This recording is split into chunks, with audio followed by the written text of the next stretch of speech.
Ladies and gentlemen, the President of the United States.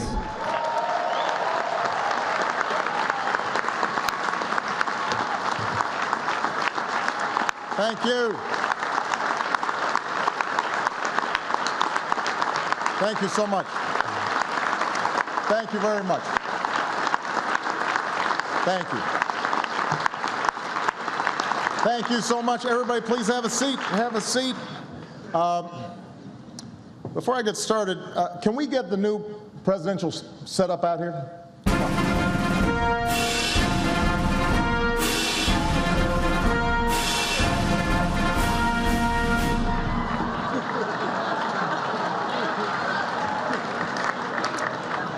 It's worked before. That's more like it. It is great to be back. What a year, huh? I usually start these dinners with a few self-deprecating jokes. After my stellar 2013, what could I possibly talk about?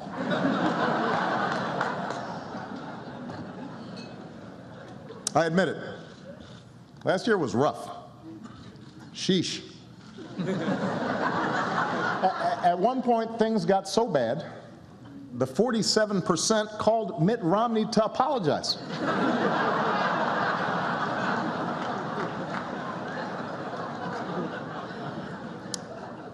Of course, we rolled out healthcare.gov.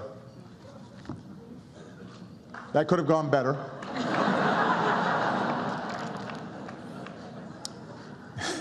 In 2008, my slogan was, "Yes, we can."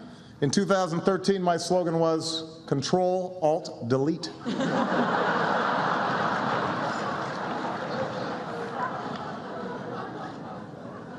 On the plus side, they did turn the launch of healthcare.gov into one of the year's biggest movies.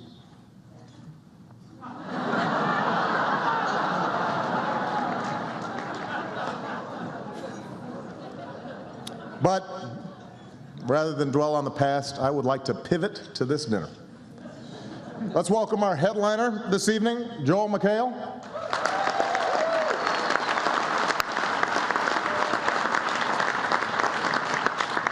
On Community, Joel plays a preening, self-obsessed narcissist.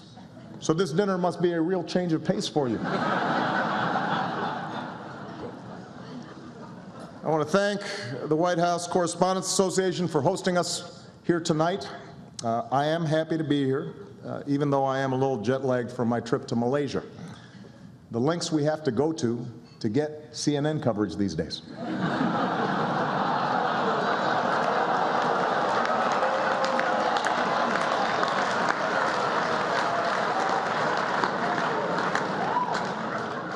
I think they're still searching for their table.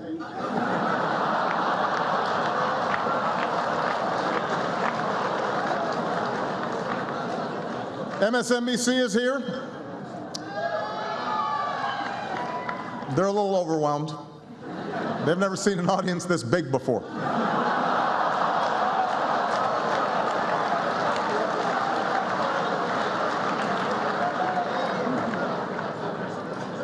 But look, everybody is trying to keep up with this incredibly fast-changing media landscape. For example, I got a lot of grief on cable news for promoting Obamacare to young people on Between Two Ferns. But that's what young people like to watch.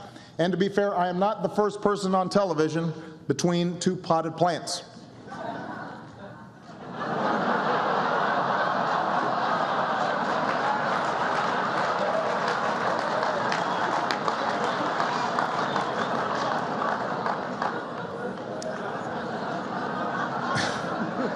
Sometimes I do feel disrespected by you reporters, but that's okay. Seattle Seahawk cornerback Richard Sherman is here tonight, and he gave me some great tips on how to handle it. Jake Tapper, don't you ever talk about me like that. I'm the best president in the game. What do you think, Richard? Was that good? A little more feeling next time?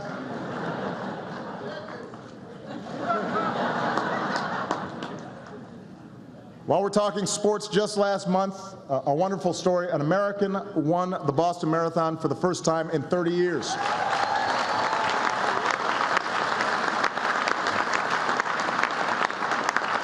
Which was inspiring and only fair since a Kenyan has been president for the last 6. We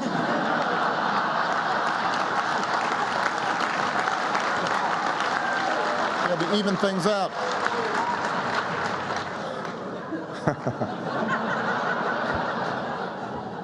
We have some other athletes here tonight, including Olympic snowboarding gold medalist Jamie Anderson is here.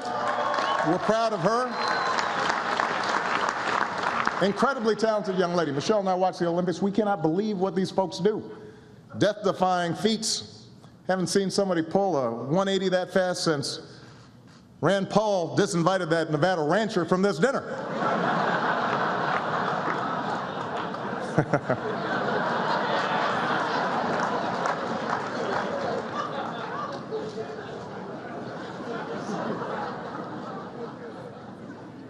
As a general rule, things don't end well if the sentence starts, "Let me tell you something I know about the Negro."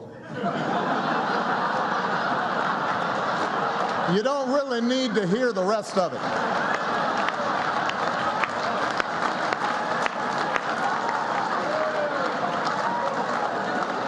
Just a tip for you.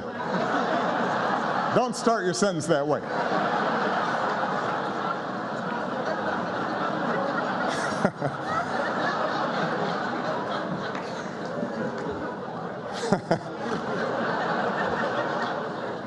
Speaking of Rand Paul, Colorado legalized marijuana this year. An interesting social experiment. I do hope it doesn't lead to a whole lot of paranoid people who think that the federal government's out to get them and listening to their phone calls. That would be a problem. And speaking of conservative heroes, the Koch brothers bought a table here tonight, but as usual, they used a shadowy right-wing organization as a front. Hello, Fox News.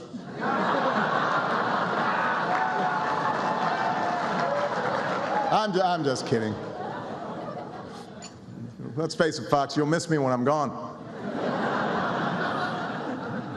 It will be harder to convince the American people that Hillary was born in Kenya.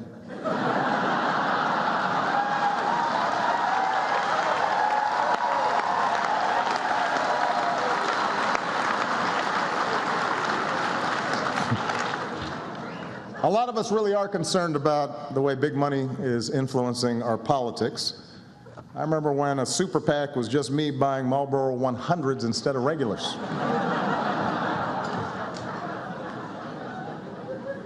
Of course, now that it's 2014, Washington is obsessed on the midterms. Folks are saying that with my sagging poll numbers, my fellow Democrats don't really want me campaigning with them. And I don't think that's true, although I did notice the other day that Sasha needed a speaker at Career Day and she invited Bill Clinton. I was a little hurt by that.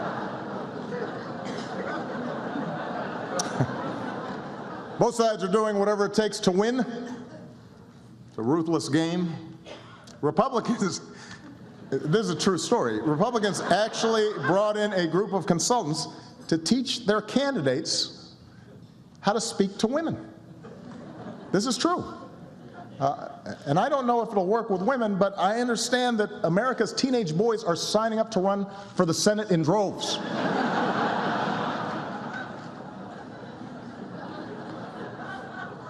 Anyway, while you guys focus on the horse race, I'm going to do what I do. I'm going to be focused on everyday Americans. Just yesterday, I read a heartbreaking letter. You know, I get letters from folks around the country every day. I get 10 that I read. This one got to me. A Virginia man who's been stuck in the same part-time job for years, no respect from his boss, no chance to get ahead. I really wish Eric Cantor would stop writing me.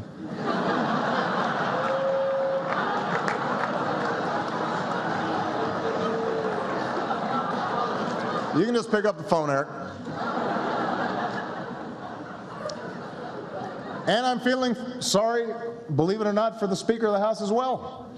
These days, the House Republicans actually give John Boehner a harder time than they give me, which means orange really is the new black.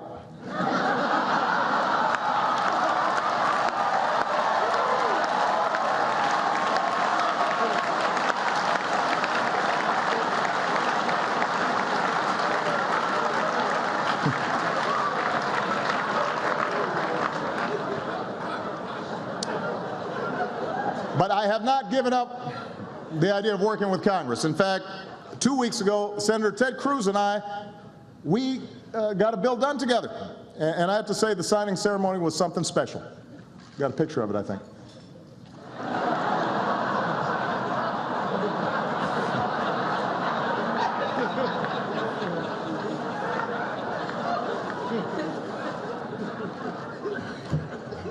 Look, I know. Washington seems more dysfunctional than ever. Gridlock has gotten so bad in this town, you have to wonder, what do we do to piss off Chris Christie so bad?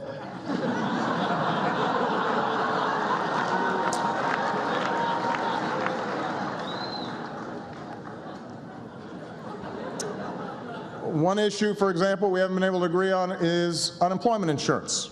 Republicans continue to refuse to extend it. You know what? I am beginning to think they've got a point. If you want to get paid while not working, you should have to run for Congress just like everybody else.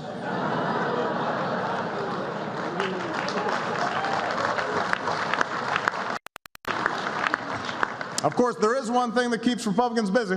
They have tried more than 50 times to repeal Obamacare. Despite that, 8 million people signed up for health care in the first open enrollment.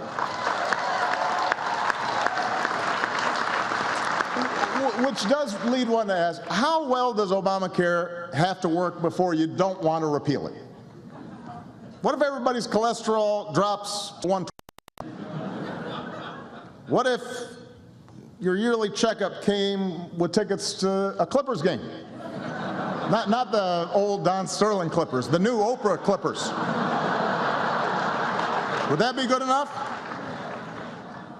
What if it gave Mitch McConnell a pulse?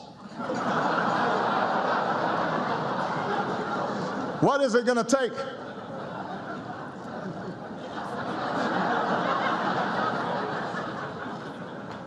Anyway, this year I've promised to use more executive actions to get things done without Congress. My critics call this the imperial presidency. Truth is, I just show up every day at my office and do my job. Got a picture of this, I think.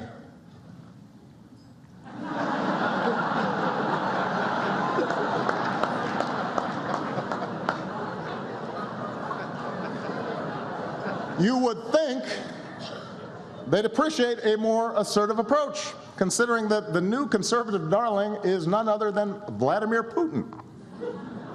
Last year, Pat Buchanan said, Putin's headed straight for the Nobel Peace Prize. He said this. Now, I know it sounds crazy, but to be fair, they give those to just about anybody these days. So it could happen. But it's not just Pat. Rudy Giuliani said, Putin is what you call a leader. Mike Huckabee and Sean Hannity keep talking about his bare chest, which is kind of weird.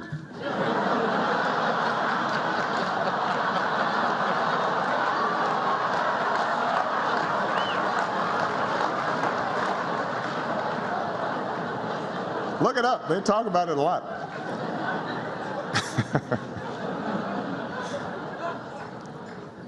It is strange to think that I have just 2.5 years left in this office. Everywhere I look, there are reminders that I only hold this job temporarily.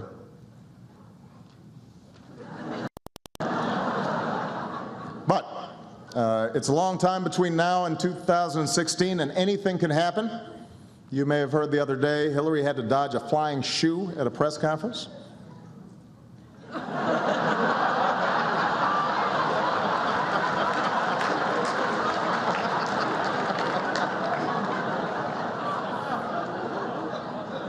I love that picture.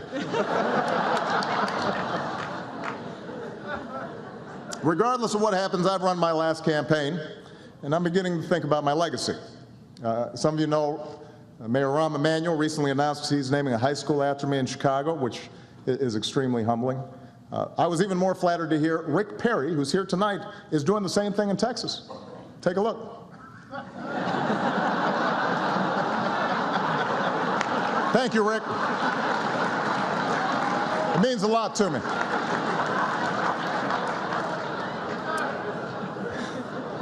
And I intend to enjoy all the free time that I will have. George W. Bush took up painting after he left office, which inspired me to take up my own artistic side. I'm sure we've got a shot of this. Maybe not. The joke doesn't work without the slide. Oh well, assume that it was funny.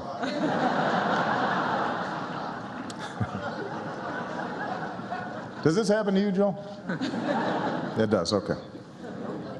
On a more serious note, tonight reminds us that we really are lucky to live in a country where reporters get to give a head of state a hard time on a daily basis, and then once a year give him or her the chance at least to try to return the favor. But we also know that not every journalist or photographer or crew member is so fortunate, because even as we celebrate the free press tonight, our thoughts are with those in places around the globe, like Ukraine and Afghanistan and Syria and Egypt, who risk everything, in some cases even give their lives, to report the news. And what tonight also reminds us is that the fight for full and fair access goes beyond the chance to ask a question.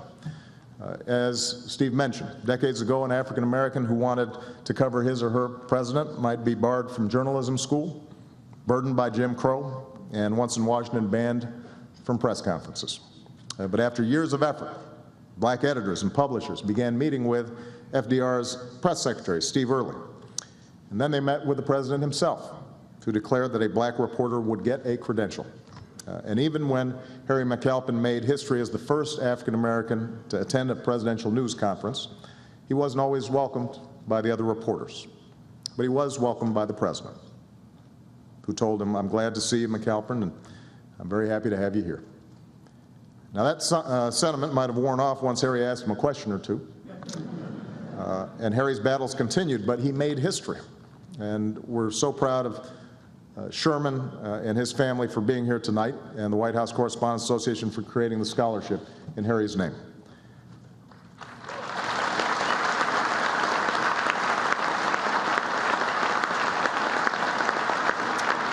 For over 100 years, even as the White House Correspondents Association has told the story of America's progress, you've lived it too, gradually allowing equal access to women, minorities, and gays, and Americans with disabilities.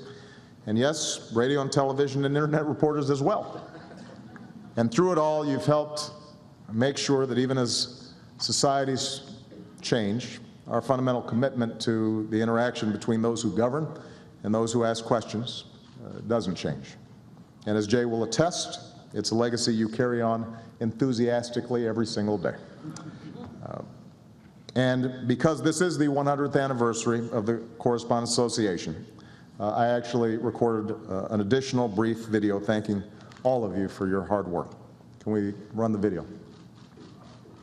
Congratulations. What's going on? I was told this would work. Does anybody know how to fix this?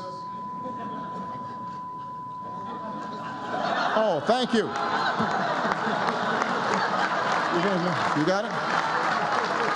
I got this. I see it all the time. There.